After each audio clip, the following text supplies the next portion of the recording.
Ya, ini apa ini? Visi misinya ke depan ini gimana? Apa Visi apa misi program-programnya gitu? Apa? visi misi ke depan tetap backup Bang Edis lah di bawah tanah. Bang Edis tetap maju di depan. Makanya Ya, Rudy Iskariot itu dia itu waktu nonton saya mungkin lagi sakit mata. Dilihat dia mungkin yang nonton saya itu dilihat dia yang nonton saya mungkin 1.000. Ternyata ada satu nolnya hilang nggak dilihat dia. 10.000. Jadi ketika dia post tentang saya ya babak belur lah dia digebukin. Nangis-nangis. Jadi teman-teman ya positive thinking aja lah ya. Jangan serang juga mereka kalau ini. Kayak kemarin si siapa RK ya. Ya, RK kan. mereka juga turun juga. Nangis-nangis diserang herdernya Edis juga. Malah mau nangis-nangis mau mengundurkan diri. Gue tanya kenapa lu? Katanya gitu. Diserang, digonggongin sama herder. Ya makanya aku bilang kamu harus menempat gini loh. Lihat tuh lebih luas gitu loh. Jam 8 itu paling santer, jam 9 saya sudah bangun. Betul. Saya buka Komal, tidak ada apologet yang bangun. Atau mereka sibuk. Mungkin mereka butuh ini. Betul. Kayaknya butuh ini. Karena begitu saya buka Komal pagi-pagi, saya cari mana ini Ya Komal. sering. Sekarang ini kok nggak ada yang buka. Iya. Oh, siap bang, siap bang. Tadi pagi, kemarin begitu terus. Jadi gimana mau dakwah kita ini bagus? Sementara saya mau solo, jaringan nggak bagus. Gitu. Kita kalah sama Pak Bom Bom. Nggak ada yang seperti Pak Bom Bom. Bisa 12 jam, 13 jam sendirian. Iya, betul. Jadi ya teman-teman apologet, dan bukan juga hanya apologet, Dinda. Siapapun netizen kan juga ikut begadang. Mereka juga ikut tepuk tangan, mereka juga ikut ribut tertawa. Maka ini mereka butuh ini suplai nutrisi untuk menjaga kesehatan. Ini ada mau madu dan murah. Saya agaknya kaget. Berapa harganya? 40.000. 40.000. Sebanyak ini, Masya Allah. Allahu Akbar. Kenapa murah, teman-teman? Karena beliau langsung connect dengan sumber, dengan penghasil madunya. Bukan melalui banyak tangga-tangga, tapi langsung di tempatnya. Jadi murah. Jadi teman-teman netizen, silakan pesan madu ini di saudara kita. Di link deskripsi sudah ada juga. Ada di deskripsi ya, sehingga ya kita nonton itu bisa kuat. Percuma juga untuk nanti tidak masuk juga ilmunya kalau gitu. Assalamualaikum warahmatullahi wabarakatuh. Berjumpa lagi dengan Jadid HMC ya, channel yang mengedukasi dan menghibur. Memasuki tahun 2026 ini akan semakin panas tentunya teman-teman, di mana para polikardus sudah mempersiapkan visi dan misi mereka untuk terus menghujat agama Islam. Apalagi ya, setelah Edis berhasil membuat rumah kumpul kebo apologet Kristen. Ngeri teman-teman. Dan kabar terbaru, sudah 3 orang polikardus yang berhasil mendapatkan visa ke Amerika dan akan segera terbang. Dan salah satunya adalah Victory Alda alias Kiamat, yang memang sudah kita ketahui bagaimana sepak terjangnya dalam menghujat. Nah, jadi kumpulan-kumpulan pelarian ini, kumpulan-kumpulan pengkhianat negara ini akan berkumpul teman-teman. Dan ini sudah dimulai saat Edis. Ya, saat Edis mengumpulkan mereka untuk membahas apa yang akan mereka lakukan di tahun 2026 ini. Kita tahu Edis dipilih sebagai pemimpin. Jadi Edis ini seperti Yesus teman-teman. Seperti Yesus yang sedang memuridkan para muridnya. Begitu juga Edis yang sekarang sedang memuridkan para pengikut-pengikutnya. Ada Rekda Marbun sebagai Panglima Pitbull, Yuli sebagai Panglima Herder, Sofiatul sebagai murid yang dikasihi, kan begitu. Bahkan Sofiatul memanggil Edis guru, sama seperti yang dilakukan Maria Magdalena kepada Yesus, memanggilnya guru teman-teman ya. Dan dia memiliki hubungan chemistry yang spesial tentunya, sama seperti Maria Magdalena dulu yang sering dipuji oleh Yesus. Walaupun teman-teman Kristen menyangkal bahwa murid yang dikasihi itu adalah Yohanes, ya, bukanlah Maria Magdalena. Tapi sekali lagi, setiap orang punya pandangan masing-masing. Tetapi apa yang dilakukan Edis ini sungguh mengejutkan. Dia mengkopi apa yang pernah dilakukan oleh Yesus. Jadi pelayanan yang dilakukan Edis kurang lebih mirip Dan kita tahu Edis ini bisa menjadi Tuhan keempat bagi herder-herdernya. Dan itu sudah dimulai, teman-teman. Pelayanannya sudah dimulai, murid-muridnya sudah dipilih, dan hanya tinggal waktu yang akan membuktikan apakah Edis berhasil membuat agama baru atau pelayanannya akan tenggelam. Kita tunggu saja. Jadi sepanjang 2026 ini akan makin seru tentunya, ya, di mana saya melihat meeting yang mereka lakukan, ya, target-target yang mereka sampaikan ini adalah target-target yang sangat jahat tentunya. Dan yang lebih lucu, entah kenapa suasananya ini mirip dengan suasana di Pajak Sambu, teman-teman. Pajak itu kalau orang Medan bilangnya pasar ya, teman-teman ya. Jadi kalau dibilang pajak itu bukan kantor pajak tapi pasar. Nah, ini seperti salah satu pasar yang paling terkenal di Medan, yaitu Pajak Sambu ataupun Pajak MMTC. Mirip nih, teman-teman. Cara mereka ngomong, cara mereka teriak, intonasi suaranya, wah mirip, teman-teman. Mirip, ya. Ini membuat saya sedikit bernostalgia gitu, karena saya sering dulu ke sana, ya, untuk menjumpai beberapa orang yang memang klien saya gitu. Mereka ngambil unit-unit saya dalam jumlah lumayan gitu. Ada bos jengkol, ada bos pete gitu kan, ada bos sayur gitu. Karena mereka nggak sempat datang ke kantor saya, karena memang jualannya itu dari subuh-subuh, teman-teman. Dari jam 1 mereka udah jualan sampai subuh. Ya, selesai itu mereka pulang tidur gitu. Jam 9 mereka udah pulang tidur, jadi jam 7, jam 8 pagi saya jumpai dulu. Jadi di sini, teman-teman, kalian akan mendengar ya, bagaimana target mereka itu adalah membackup. Ya, 2026 ini mereka akan full membackup Edis untuk bisa terus menjadi guru mereka, untuk terus menyebarkan ajaran Edis ini. Kita tahu, Edis sekarang membuat ajaran baru, di mana Yesus disetarakan dengan dirinya.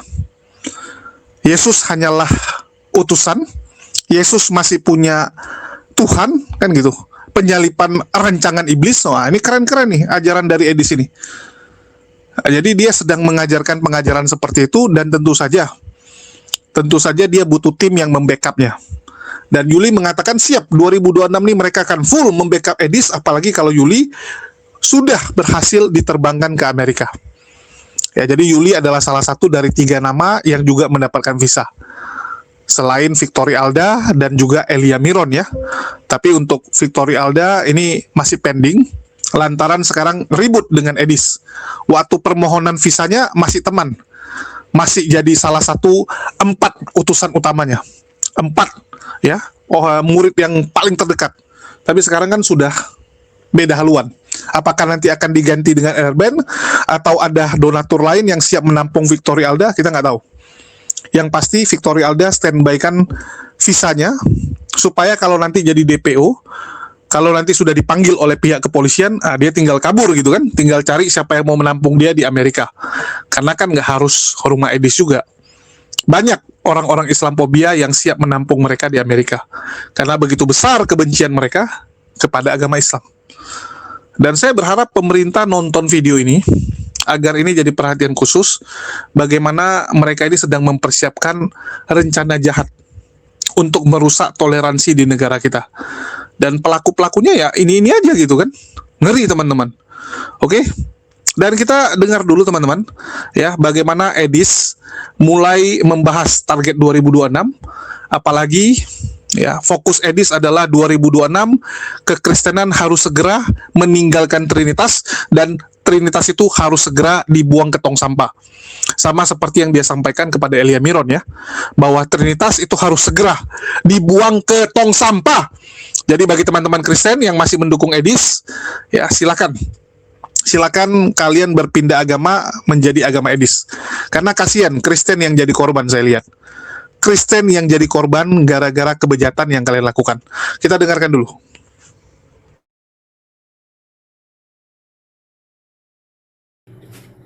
Ya, ini apa ini? Visi misinya ke depan ini gimana? Apa Visi misi program-programnya gitu? Apa? visi misi ke depan tetap backup Bang Edis lah di bawah tanah. Bang Edis tetap maju di depan. Kita biar backup di sini. Dan juga ada masukan gini ya Ito ya. Maksudnya gini kan, setelah nanti semua beres, kan ada maksud Ito mau di close kayak donasi berupa. Kalau menurut kita ya sebagai sesama anak Tuhan itu tetap Biarin. aja dibuka Ito untuk karena kan pajak rumah itu kan nggak gampang di sana. Ya, jadi Ya. tetap aja, tapi itu mah nanti maksudnya nggak harus tetaplah dibuka lah. Jadi kita kan nggak pernah memaksakan kan ya Pak Haji ya. Jadi tolong di Ya. Assalamualaikum. Waalaikumsalam. Waalaikumsalam. Waalaikumsalam. Satu lagi Bang Edis, ini kan komalnya Kak Reda nih. Ini tadi kata Kak Reda nggak pernah ketemu sama Abang katanya dan nggak pernah satu komal. Baru ini ya Bang, satu komal Bang.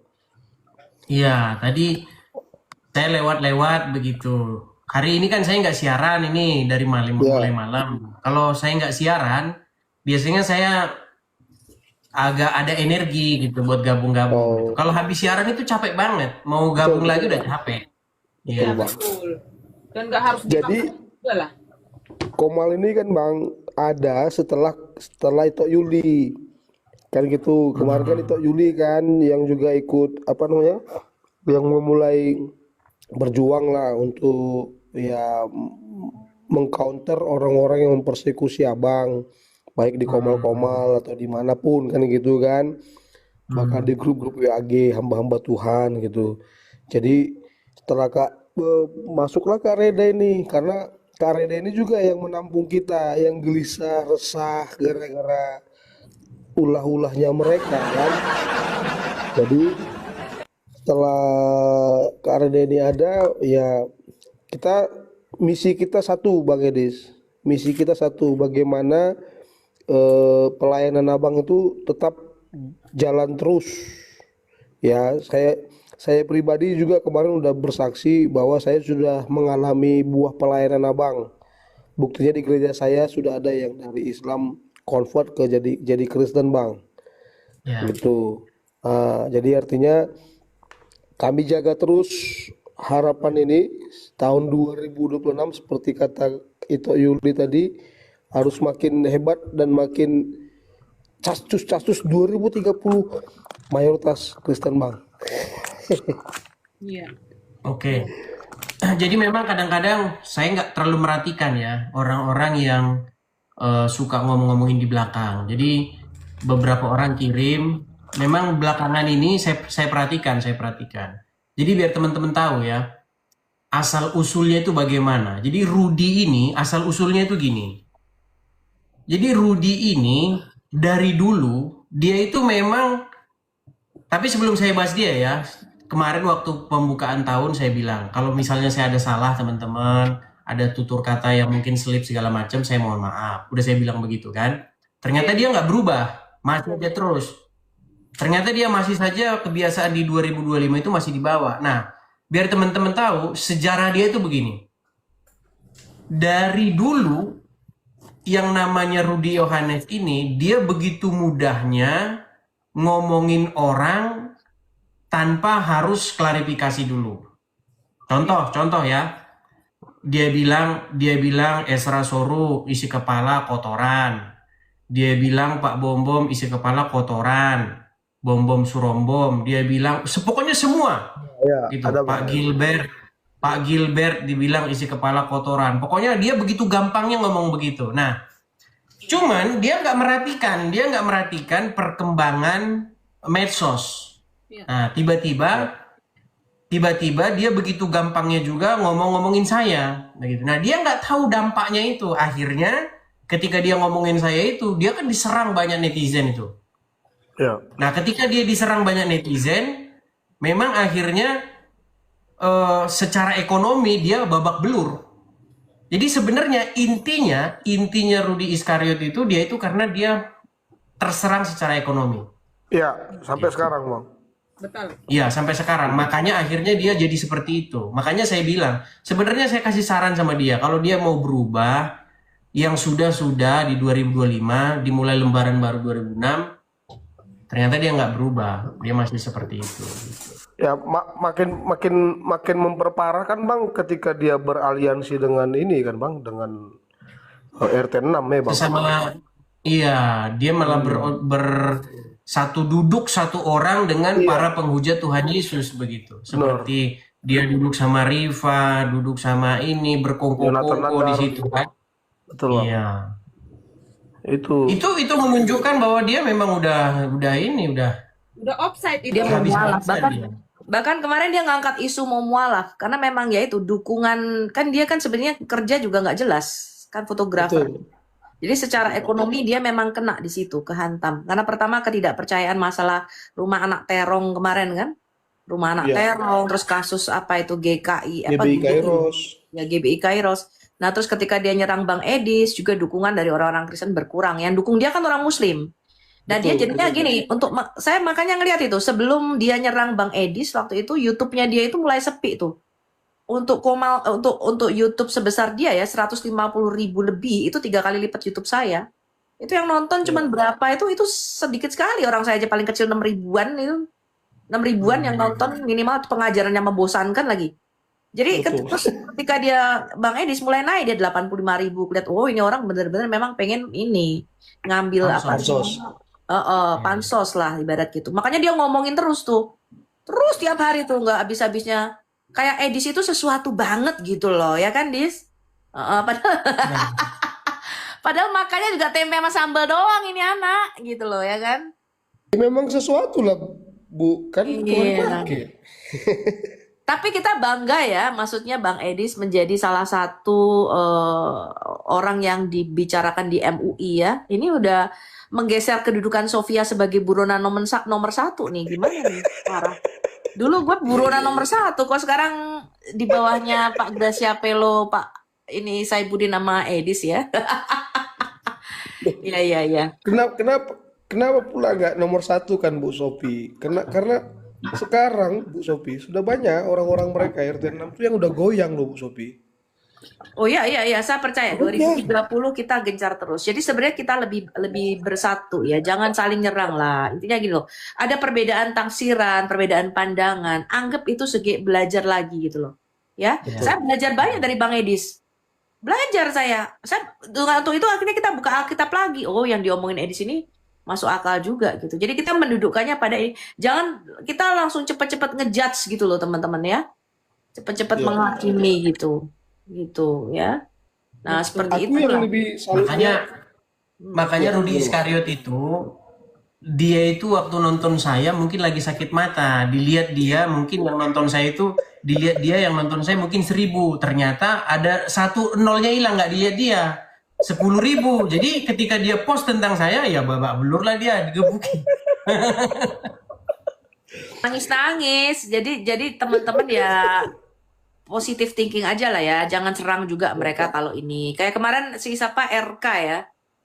Ya. RK kan. RK juga. Nangis diserang herdernya Edis juga, malah mau nangis mau mengundurkan diri. Gue tanya kenapa lu? Katanya gitu. Diserang digonggongin sama herder. Ya makanya aku bilang kamu harus menempat gini loh, lihat tuh lebih luas gitu loh. Ya. Bukan berarti kalau Bang Edis ini bisa dikritik juga kok. Ya dia pasti terima masukan. Sangat bisa. Saya juga teman-teman gitu loh. Ya, artinya apa? Oh, Bu Sofi ini begini. Oke, ayo kita bahas gitu loh. Justru perbedaan tafsiran, perbedaan pandangan itu kita jadikan sesuatu yang kita bisa belajar bersama. Jangan nantang-nantang. So tonton Bang Edis begini. Ya ampun, ujung-ujungnya kan memalukan sendiri ya. Jadi orang Kristen tuh harus saling belajar gitu loh teman-teman. Merendahkan hati yuk. Oh, cara pandangku salah. Kita belajar, kita lebih luas lah pandangannya itu saya lihat. Ya, jangan sempit teman-teman. Orang Kristen kok pandangannya sama kayak Islam ya. Sempit. Nggak boleh begitu ya. Nah, isu-isu apa ini mumpung Bang Edis naik sebagai tamu kita kali ini bisa menyempatkan diri menyapa para herder-herder ya kan. Nah, silakan kalau teman-teman ada yang mau bertanya sama Bang Edis. Nih isu-isunya banyak loh Dis, kau ini pernyataan-pernyataanmu tuh banyak yang kontroversi kan? Pernyataan tuh banyak yang di ujung tanduk. Nah, coba kau tanyakan lah itu sama Bang Edis. Mumpung Bang Edisnya ada di sini. Selama ini kan Bang Edis Kristen nggak boleh masuk ke Komaldia gitu loh. Jadi ada banyak hal terpendam lah yang digrecokin gue. Iya, semuanya grecokin gue, suruh ngomongin kalau jadi mereka ini takut sama Bang Edi sebenarnya, ya kan? Tapi ngomongnya ke gue gitu, ya kan? Nah, coba tanya kalau sama Bang Edi, apa yang menjadi ganjalan di hati kalian? Aku dulu Bu yang nanya Bu. Jadi gini Bang Edis, itu yang terkait masalah penyaliban kemarin itu kan Bang. Jadi di masyarakat ini atau di kita ini di bawah ini banyak yang bilang itu rencana, ada yang bilang rencana, Itu nggak kehendak, usah lah itu. keinginan. Bintang. No. Jangan ke sana. Bintang, jangan ke sana. Bintang ini bahasnya jangan yang kesana-sana Iya. lagi. Udah Iya, enak aja. betul. Kita udah backup itu. Udah kita backup kok. Nggak usah. Yang lain aja. Tanya yang lain. No. Ya nanti digoreng lagi 2026 itu kita pikirin aja visi misi besar kita gitu loh. Visi Yes. misi besar kita ini kan supaya apa? Supaya setiap orang itu meneladani Tuhan Yesus, kan begitu. Oke, ini Supaya ada setiap orang supaya Ya, setiap silakan, orang makin hari makin mirip dengan Tuhan Yesus. Yes. Kan itu. ya, oke. Jangan mirip sama Muhammad, jangan mirip sama Udin, jangan mirip sama Joko, jangan mirip sama Tono, tapi mirip sama Tuhan Yesus. Kan begitu. Nah, ini kamu konfirmasi dulu nih. Banyak orang mengira kamu itu saksi-saksi Yehova. Nah, coba kok tegaskan dulu nih. Yang di bawah supaya mereka puas gitu loh. Supaya dari mulut keluar itu perkataan tuh. Saya nggak pernah ke gereja itu, nggak pernah saya ke gereja Balai Saksi Kerajaan. Yehova. Ada fotonya yang kau itu tuh apa tuh foto editan ya Dis ya. Kau jelaskan tuh ada foto terus kau tiba-tiba di apa itu di tempatnya apalah latar belakang itu kau bukan itu yang di foto-foto itu.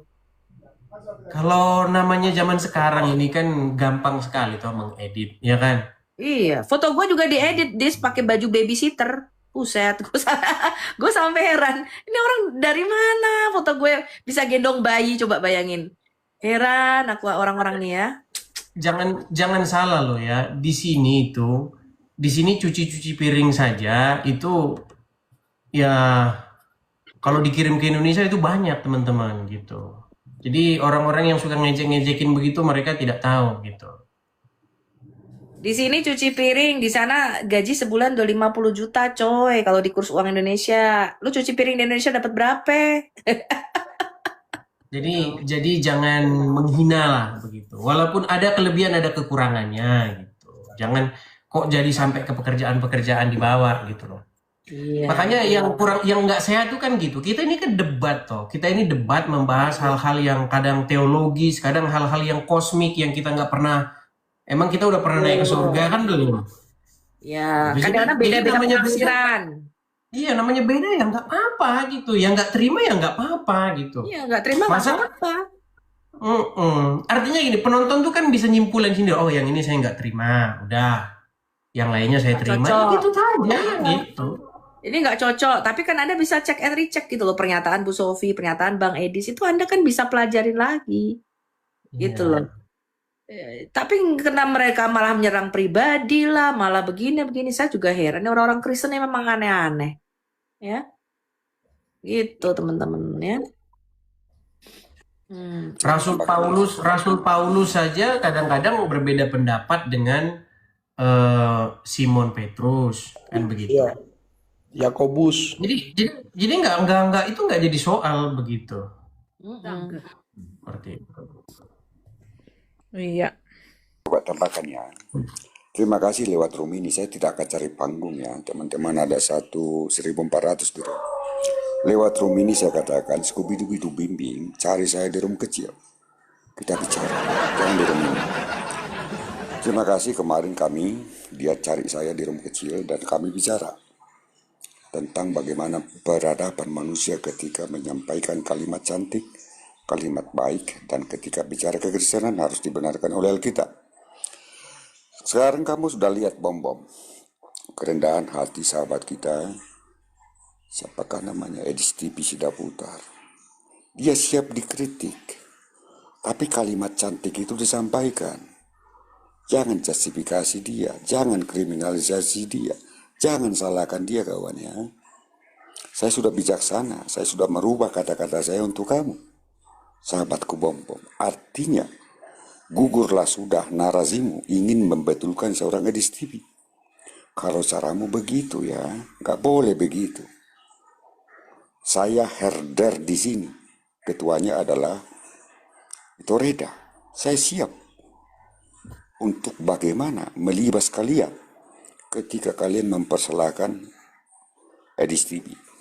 Yang kedua, kepada kamu Rudi Iskariot, Jubalang, Japur, Cirojan, lihat ini, biji matamu itu lihat kerendahan hati seorang Edis TV.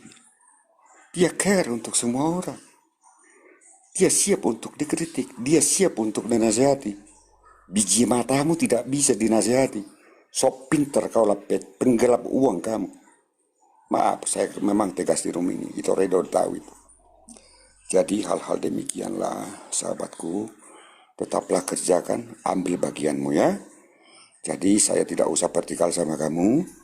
Tapi suara kami nanti kita filter lewat Ito Sofiatul ataupun Ketua Herder Ito Reda. Oke? Edis TV sudah putar, sahabatku. Tetap lanjut ya. Dan ini sih ya, gini teman-teman ya, kalau menurut saya ya, gini. Kenapa saya harus turun dan saya jujur, tadinya kan kita itu mengasihi si Bom-Bom ya, tapi dia seolah-olah super power dan menunjukkan, dan orang-orang yang di circle-nya itu terlalu menjengkelkan ya buat kita ya. Karena di sini jujur di room ini biasanya emak-emak semua kan ya, emak-emak berdaster seperti itu kan ya. Dan untuk si Iskariot jujur ya, maaf apapun itu, saya sebagai pemerhati di perapologetan Kristen itu, saya tidak akan pernah mundur, akan tetap kami antar dia baju Shopee ya, pakai baju oranye, itu adalah konsisten room ini semuanya. Tapi itu di luar oleh Ito Edis Sidabutar ya, itu tidak ada sangkut paut dengan Ito Edis. Tapi ini untuk membuktikan efek jerah supaya kedepannya itu semua orang-orang Kristen yang merasa dia mau berapologet, mau dia berpengajaran atau penginjilan atau apapun itu, supaya to be careful ke depannya, supaya jangan menjadi batu sandungan, jangan menjadi mengacak-acak kekristenan itu. Itu ya. Jadi itu tolong sekarang karena saya kan udah disebut Germo di Jerman, saya udah disebut Herder sama Iskariot, saat ini dia malah mengemis-mengemis. Oh si Reda, kenapa Reda Marbun sekarang mau mempolisikan saya? Itu pertanyaan udah telat ya. Intinya maju terus buat teman-teman semua, terutama buat saudara kami Edis Sidabutar di sana, Ibu Sofiatul, Abi Saifuddin, kami akan tetap mensupport dari belakang karena gini ya, itu Edis, banyak pemerhati yang diam di belakang itu banyak kesal sekali. Tidak bisa mengungkapkan kekecewaan mereka itu atas kenapa kita sampai turun. Adik saya Skala, detektif Israel itu sampai turun ke TKP ke Sumatera karena mempermalukan suku Batak. Pertama, sesama orang Batak memperlakukan, menjual-jual data, berkompromi dengan kadrun. Inilah yang membuat saya dengan Dek Skala kita turun ke TKP. Ada saatnya nanti akan kita pamer dan sudah kita buktikan sih sedikit-sedikit, kita sudah spill ya. Saat ini udah dipublish, makanya sekarang si Rudi Iskariot sudah ketar-ketir. Jadi dia semakin menyerang terus bukannya mundur. Nah, jadi sekarang kita lihat, kalau nanti dia sudah diproses, yang lain pun nanti akan ke bawah. Tapi ini, kenapa kita lakukan ini? Karena dia menuduh seorang Edis Sidabutar menjelek-jelekkan. Akhirnya kita turun ke akarnya. Begitu, kurang kerjaankah ini yang kita lakukan? Memang kurang kerjaan. Tanpa uang ini kita lakukan? Oh bukan, kita itu tidak ada yang free, karena yang kita tembus itu adalah salah satu pemerintahan yang benar-benar yang sangat ditakuti di Konoha ya. Jadi maju terus, jangan mundur. Makanya saya selalu mengamati, mengevaluasi semua apologet. Disinilah terfilter semua, mana yang benar-benar berapologet, mana yang tanda kutip hanya motif-motif menjual ayat, menjual-jual Bible, tapi memanfaatkan kebaikan-kebaikan para donatur-donatur yang selama ini sudah banyak berkorban. Nah, jadi di sini sudah bertahun-tahun penipuan yang mereka lakukan. Seperti anak terang, anak terong, terus kasus anak Batak yang pertama dan yang kedua, terus pembangunan gereja Oh ya, Bu Reda. Bu Reda. Oh, Ya. ini Des. Jadi tadi kok saya dengar katanya sebenarnya pengumpulan dana oleh Rudi Iskariot dan Pak Bom Bom mengenai masalah anak Batak itu sebenarnya tidak disetujui ya sama Rudi Simamora ya? Kita sudah ke Kalau dalam. itu saya nggak tahu. Itu kan permasalahan itu kan berawal dari ketika saya punya obrolan dengan anak Batak. Betul, betul. Dia kan bilang begini, tolong dulu saya. Tolongin apa? Saya mau banding, kata dia. Iya. Loh, bukannya Rudi mau Membantu. mau nolongin segala macam. Karena kan memang saya nonton itu dia galang dana kan. Nah, Iya. setelah itu saya hubungin Pak Bom Bom. Pak, dulu bener nggak ini Rudi galang dana? Kok ini anak Batak kok minta tolong ke saya? Ini kan hanya sekedar konfirmasi saja kan. Yes. Nah, terus Pak Bom Bomnya bilang begini, coba tanya sama Rudi, bilang begitu. Nah, akhirnya singkat cerita dia malah datang ke live saya kan. Nah, setelah dia datang ke live saya, dia ngomong, nggak ada, saya dibantu katanya. Kan itu cuma omongan dia sendiri, omongannya anak Batak sendiri. Gitu. Akhirnya ya jadi panjang, jadi kemana-mana gitu. Ya, betul, betul. Ya, makanya kan atas tuduhan yang ke itu sehingga kita turun. Ini kan tanpa kita kasih tahu kan ke semua orang. Ito Edis pun kan nggak tahu langkah yang kita tempuh ini. Kenapa kita lakukan itu sebenarnya? Karena memang ini sudah di luar logika dan sudah di luar kemanusiaan ya. Banyak fitnah tuh. Ini sekaligus saya konfirmasi ya. Pada waktu dia minta 150 juta, ini saksinya nih Putra Agara nih. Ya, melalui Amang lah dia minta kepada kami yang ada di Amerika 150 juta untuk pra-peradilan anak Batak. Ya. Lalu ketika saya mengatakan mungkin pada itu kita tolak, ya kita tolak, dia sakit hati dan mau melakukan wah nih dispilling lah segala macam, tempatnya ini sudah butar, Bu Sofi segala macam. Itu betul. Ini loh orangnya ada di sini nih, Pak Putra Agara ini. Yes. Ya. Kalau kemudian kita tanya ya Amang waktu itu kenapa dia minta 150 juta hanya untuk pra-peradilan? Lalu Rudi Iskariot mengatakan karena dia menyewa 7 pengacara dan 1 saksi ahli itu membayarnya 10 jutaan lebih tuh ya. Saksi ahli dari gereja Katolik kalau nggak salah, dosen atau apa tuh waktu itu. Rektor. Lalu dia menyangkal di video, Bu Sofi bohong, masa saya minta 150 juta. Lo betul ini loh saksinya, saksi matanya nih, saksi hidup ini. Ya. Jadi apapun itu, makanya saya tuh udah lama nggak subscribe Rudi. Kenapa? Kata-katanya kasar sesama Kristen, ya. Kalau ngomong tuh lihat penuh dengan fitnah, ya, menuduh-nuduh kami, lalu mendoxing ya, wah ini Bu Sofi lah, inilah Edis lah, ngapain pula rekening-rekening banknya Edis itu disepil? Kurang kerjaan, ini udah nggak bagus, itu karakter yang sangat-sangat buruk, busuk kalau saya bilang, bukan buruk lagi, karakter yang busuk teman-teman, nggak bagus itu karakter seperti itu, memalukan orang Kristen, memalukan sekali, ya, dia sebagai apologet yang saya akui dulu. Itu memang lebih lama ya, termasuk kamu ya, di mungkin 13 tahun ya. Tapi dulu kan lebih terkenal dia dibanding kau kan. Makanya dia, iya, makanya kan dia ngaku Edis itu, kan dia bilang Edis itu dulu belajar dari saya, Edis itu murid saya. Kan dia ngaku dia gurumu loh, ke gimana sih? Bohong itu. Nah iya kan, dia ngaku Edis ini murid saya. Dulu saya lebih terkenal dibanding Edis, katanya kayak gitu. Dia bilang. Ya makanya dia sakit hati sekarang gitu loh. Ya. Padahal kan sebenarnya ya kalau mau ngurusin pra-peradilan kan bisa pengacara lokal di situ. Betul. biar nggak harus dari Jakarta dan jumlahnya ya 2 orang aja lah. Iya, gitu. 1 atau 2 karena itu cuma pra-peradilan doang. Waktu itu kita bilang begitu. Dan dia nggak pernah bilang sampai kasasi, bohong itu. Yang dia bilang itu 150 sampai kasasi nggak pernah. Itu hanya harus pra-peradilan 7 pengacara plus 1 saksi agung. Saksi ahli waktu itu. Ini loh Amang Putra ini loh. Yang dia bilang Siagian, Pak Siagian itu bukan Siagian ini. Nih orangnya nih. Konfirmasi kedua. Terlalu apa ya? Terlalu banyak kayak ininya banyak hebohnya, tapi hasilnya tuh nol gitu loh. Pengacara harus 7, harus datang dari Jakarta. Kenapa nggak pengacara lokal? Kenapa nggak pengacara yang pro bono? Karena kan case-nya kan memang case yang membawa nama kita inilah gitu kan, membawa nama apologet gitu loh. Udah pasti kalah gitu loh. Dalam kasus begini ya, kita lihatlah kasusnya Pak Gracia, kasusnya MKC, kasusnya apa, tetap kalah. Itu percuma gitu loh. Hanya setelah pra peradilan kita mau bantu mereka gitu loh.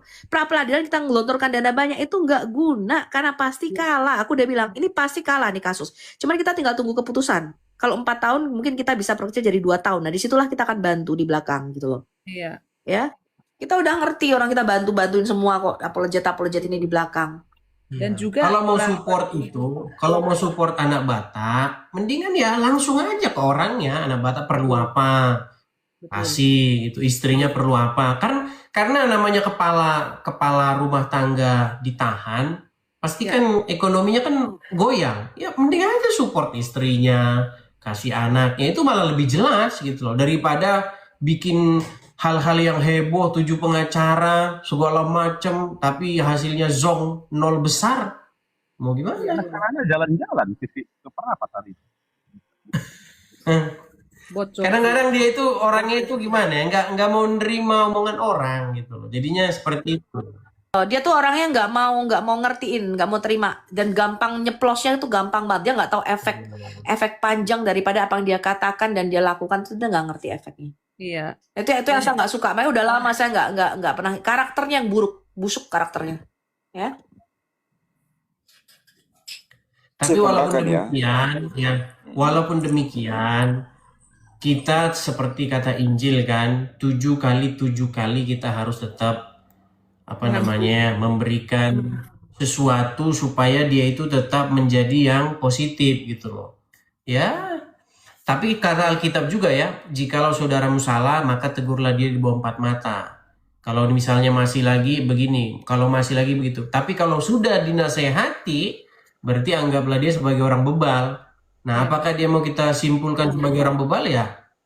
Terserah teman-teman begitu. Enggak gitu Bang. Kalau ini modelnya udah harus diikat kakinya pakai batu, baru dibuang ke laut gitu Bang. Kan gitu kan? Firman Tuhan bilang kan?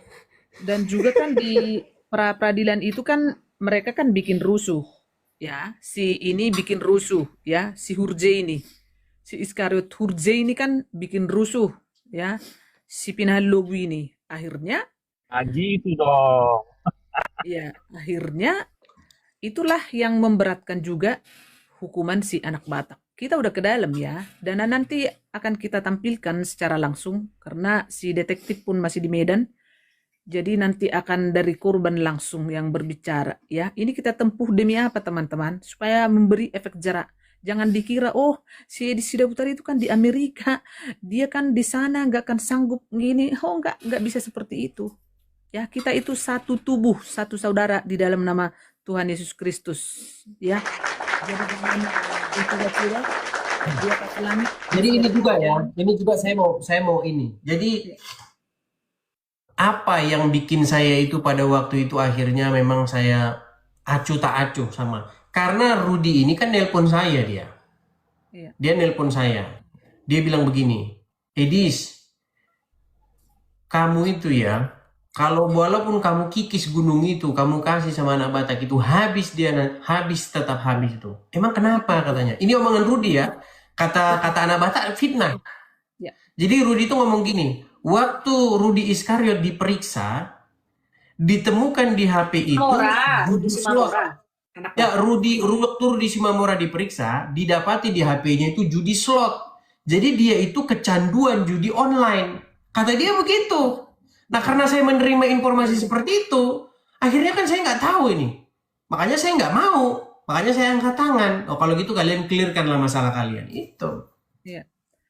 Itu fitnah. Itu fitnah. Justru donasi yang dikumpulkan si Bim, suku Bidu-Bidu Bom, dan juga si Hurje Iskariot itu dilarang keras oleh anak Batak. Itu dilarang. Tidak boleh. Karena waktu itu memang si anak Batak pegang duit, ada di rekeningnya itu 350 juta karena dia kan mau usaha beternak B2 ya. Jadi saat itu dia lagi ada posisi uang. Jadi itu dilarang keras. Makanya kita akan tetap membawa dia pakai baju Shopee karena memang dia itu sudah kriminal. Ya, dengan menipu seorang anak Batak dan tega. Jadi yang masuk uang ke si anak Batak itu hanya 1.800.000 ya, lewat transfer ke istrinya si anak Batak ya. Jadi 2.500.000 ke si anak Batak di penjara, di lapas, 1.800.000 lewat transfer, itu pun 2 kali ya. Pertama 1 juta, habis itu 800. Yang 800 itu pun itu uang orang dititipin. Jadi dititipin hanya lewat transfer lewat si Iskariot, si Hurje ya. Begitu teman-teman. Izin iklan bentar teman-teman. Di sini saya ingin menjual iPhone 15 Plus 128 GB yang saya miliki, di mana handphone ini baterai health-nya masih 92% dan kondisinya sangat mulus ya. Jadi yang saya jual ini adalah iPhone 15 Plus 128 warna blue. Di mana handphone ini saya jual dengan harga 11.500.000. Dan teman-teman boleh cek harga pasaran dari handphone second ini. Di mana handphone ini saya jual karena handphone ini saya jual bukan karena ada masalah dengan handphonenya, ya, karena saya jual handphone ini karena terpaksa teman-teman. Karena saya butuh biaya untuk memperbaiki rumah saya yang bocor total. Jadi rumah saya ini sedang bocor total, instalasi airnya bermasalah dan harus dibongkar semua, dan juga plafonnya juga harus dibongkar karena sudah mau roboh.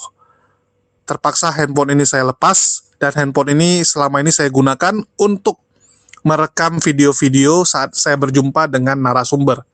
Jadi digunakan saat saya interview para mualaf ataupun orang-orang yang perlu saya interview. Sehingga saya rasa karena saya sekarang lagi stop keliling untuk interview, maka handphone ini juga belum saya gunakan lagi, sehingga saya pikir ya sudah, saya lepas saja yang handphone ini. Bagi teman-teman yang berminat, silakan hubungi nomor WA yang tertera di bawah ya.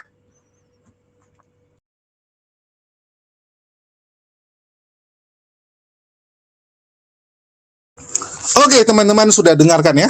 Ngeri teman-teman, ngeri ya. Jadi mereka ini punya banyak rencana. Selain merusak toleransi di Indonesia, menghujat Islam, membentuk pasukan penghujat-penghujat Islam, mereka juga menargetkan untuk menyingkirkan orang-orang Kristen yang berbeda haluan dengan mereka. Kita tahu ya, di kekristenan juga itu terpecah-pecah. Ada yang menghujat Islamnya terang-terangan, ada yang cuman lewat sarkas-sarkas. Dan orang-orang yang lewat sarkas ini akan segera disingkirkan. Karena mereka anggap kekristenan tidak boleh lemah. Kekristenan tidak boleh seperti itu. Nggak boleh seperti Pak Bom Bom yang nggak berani menghujat Islam. Nggak boleh seperti Rudi Iskariot yang dulu penghujat, sekarang menjadi penakut. Jadi yang penakut-penakut ini mau mereka singkirkan. Dengan cara apa? Dengan cara dipakaikan baju Shopee teman-teman ya, alias baju orange. Dan mereka sudah menugaskan orang-orang untuk dikirim ya ke daerah-daerah sesuai domisili para polikardus-polikardus yang mau mereka penjarakan untuk dicari kesalahan-kesalahannya. Karena yang namanya kesalahan teman-teman itu pasti kadang-kadang kita silap lakukan. Apalagi kalau orang yang dikirim ini benar-benar niat sekali mencari kesalahan. Rudi Iskariot kita tahu punya kasus ya, punya banyak sekali kasus malah. Salah satunya adalah donasi rumah anak terong, terus KBI Kairos, ya, di mana dia, mohon maaf, ya, harus jujur kita sampaikan, menggelapkan. Jadi bagi orang-orang yang mulai simpati dengan Rudi Iskariot, kalian juga harus tahu latar belakang siapa Rudi Iskariot. Kalian harus tahu teman-teman, bagaimana Rudi Iskariot itu dulu adalah penghujat. Ya, dulu penghujat teman-teman. Kalau sekarang seperti yang dibilang oleh Sofiatul Reda Marpun, kalau Rudi Iskariot ini kan sekarang nggak mendapatkan dukungan lagi dari orang-orang Kristen. Paling yang sisa-sisa dukung dia itu nggak nyampe lah 10% dari zaman dulu. hanya beberapa orang, hanya segelintir orang yang mungkin fanatik buta, yang dulu sudah dimatikan akalnya, yang sudah dijadikan begoders gitu kan. Karena Rudy Iskariot dulu ajarannya adalah membuat orang jadi begoders. Yang tersisa jadi begoders ini yang masih mendukung. Dan Rudy Iskariot memang mencari dukungan atau simpati dari pihak muslim. Itulah kenapa saya bilang sama teman-teman, hati-hati. Apalagi waktu kemarin dia bilang, wah saya mau mualaf gitu kan. Mau mualaf tapi nanya, apa keuntungan yang saya dapatkan kalau saya mualaf? Jadi dia berpikir, dia itu akan mualaf kalau dia mendapatkan benefit seperti yang bisa dia dapatkan di kekristenan. Bayangkan teman-teman, pindah agama, hitung-hitungan untung rugi. Luar biasa sekali. Kalau saya tegas bilang, kalau yang kamu cari keuntungan dunia, udah mending nggak usah, bikin malu saja. Bikin malu teman-teman. Belum apa-apa, motivasinya tuh nyari duit. Bisa dapat rumah nggak? Bisa dapat mobil nggak? Seperti yang dia dapatkan di kekristenan. Apa ini teman-teman? Kalian tahu ada orang mualaf seperti itu? Saya termasuk yang tidak euforia dengan banyaknya mualaf-mualaf yang mohon maaf ya, setelah syahadat nggak belajar. Setelah syahadat nggak jelas gitu.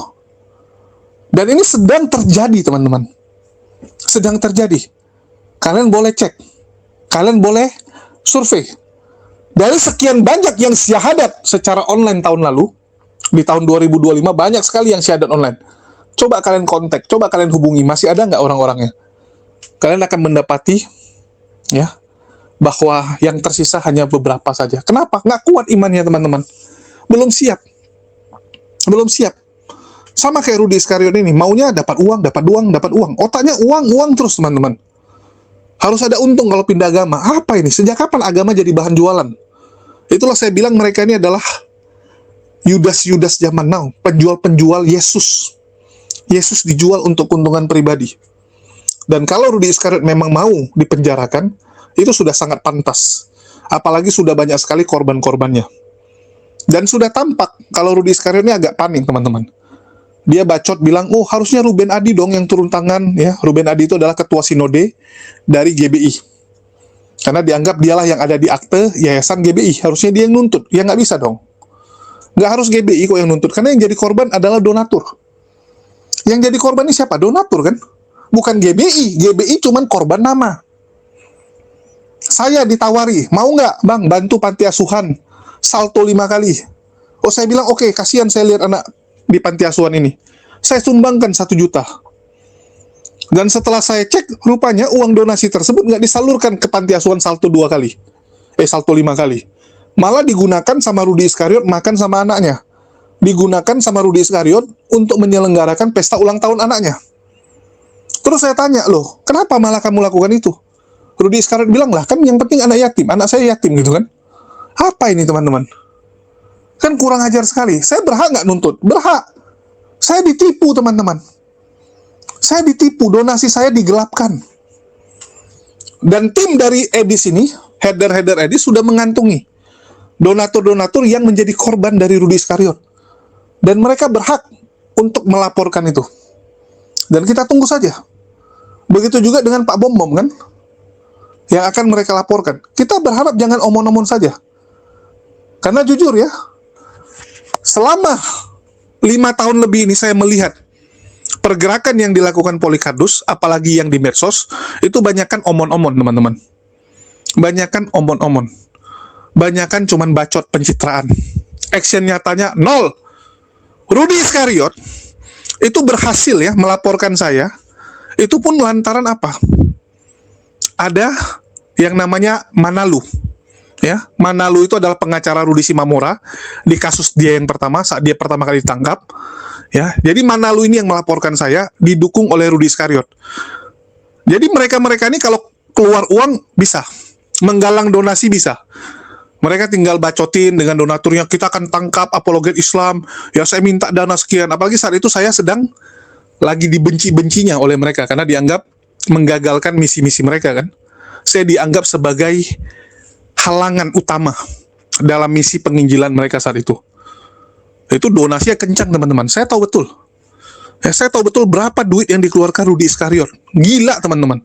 Apalagi waktu itu Paul Jang yayasannya juga lagi benar-benar besar-besarnya gitu kan, lagi kencang-kencangnya yayasan dia, dan ikut membackup untuk memasukkan saya ke penjara.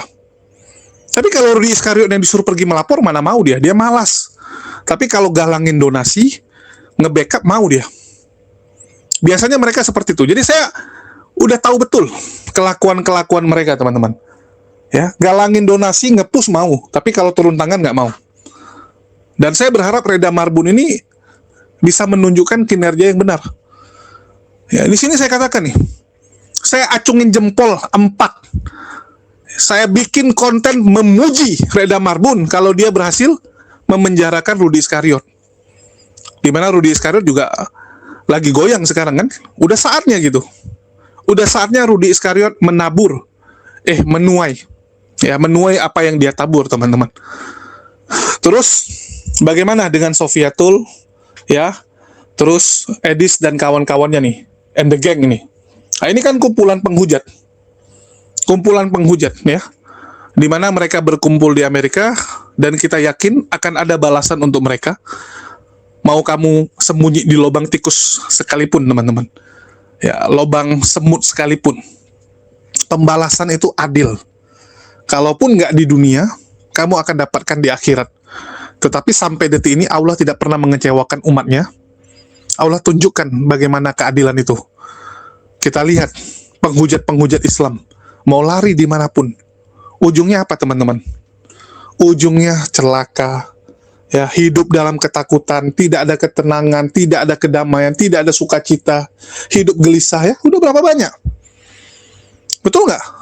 Meninggal kecelakaan, ya, tiba-tiba ditembak, waduh, tiba-tiba ditikam. Hidup aja harus dijaga sama orang. Dan saya yakin, di sini, tinggal tunggu waktunya. Begitu juga dengan Sofiatul, teman-teman. Apalagi nanti setelah mereka tinggal bareng gitu, ya, semua penghujat ini kumpul di rumah kumpul kebunnya. Wah, itu lebih gampang lagi. Bisa jadi itu skenario Allah gitu kan. Skenario Allah adalah mengumpulkan mereka di satu tempat, nah baru bes. Di situ kita akan melihat kebesaran, keadilan. Ya. Jadi kita tunggu saja, teman-teman. Ya, dan ini sudah kita buktikan bagaimana Tuhan yang mereka sembah, yaitu Sibilis, itu tidak berdaya. Betul nggak? Selama ini kan Sibilis yang mereka sembah ini nggak berdaya. Karena mereka ini kan pengikut-pengikut Sibilis, teman-teman. Coba kalian tanya sama pendeta-pendeta. Sekali lagi ya, saya nggak ada masalah dengan Kristen. Kalian boleh tanya dengan pendeta manapun. Tanya pendapat mereka. Siapa yang disembah oleh Edis? Apakah Tuhan atau si iblis? Apalagi setelah dia menyampaikan bahwa Trinitas dibuang saja ke tong sampah. Ya, jadi penyembah Tuhannya Edis ini ya kita tahu siapa. Ya, jadi itu aja sih. Dan sekali lagi, ya, bagi teman-teman, kita saksikan saja dan kita tunggu sambil kita siaga selalu dengan sepak terjang yang akan mereka lakukan, hujatan-hujatan yang sedang mereka siapkan, pasukan-pasukan mereka ini. Dan tentu saja umat muslim harus persiapkan diri juga. Ya, kita juga jangan terlena, jangan anggap remeh, jangan terlalu santai, kita harus siap sedia.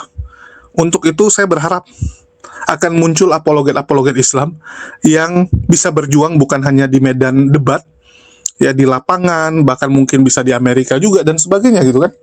Ya, kita berharap akan banyaklah bermunculan di tahun 2026 ini. Itu aja sih. Dan bagi teman-teman, ya, jangan lupa juga supaya tambah seru nontonnya, jangan lupa juga dibelik ya, mau di madunya supaya kita nontonnya juga makin seru. Nonton para polikardus yang sedang saling baku hantam, saling bunuh-bunuhan ini jadi makin mantap kalau kalian nontonnya sambil konsumsi mau di madu.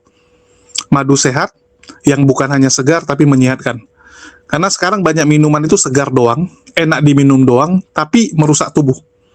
Betul nggak? Menyebabkan diabetes, ya, menyebabkan stroke, menyebabkan penyakit-penyakit lain gitu kan, bahaya. Kalau madu khasiatnya jelas. Oke? Dan bagi teman-teman, ya, jangan lupa juga kita juga punya kegiatan yang namanya Jumat Berkah. Yang mau join silakan hubungi nomor WA yang tertera di bawah. Sekian dari saya, makasih nih buat teman-teman semua yang udah nyimak, udah mendukung channel ini selalu. Makasih buat semuanya. Di akhir kata saya ucapkan wassalamualaikum warahmatullahi wabarakatuh. Sampai jumpa di konten-konten kita selanjutnya.